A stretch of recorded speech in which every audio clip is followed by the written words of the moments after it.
Hey everybody, my name is Marcus, and in this video I'll show you a simple way how you can, in BlueJeans, mute participants on entry.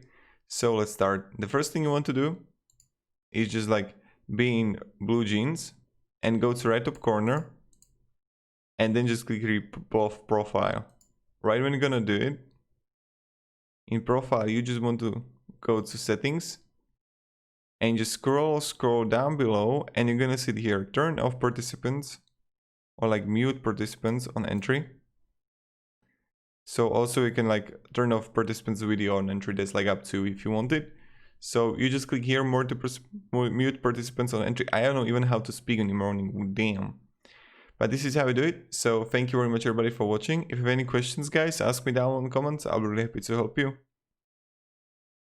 and provide you some guidance and stuff like that. You know how it goes. And yeah, goodbye.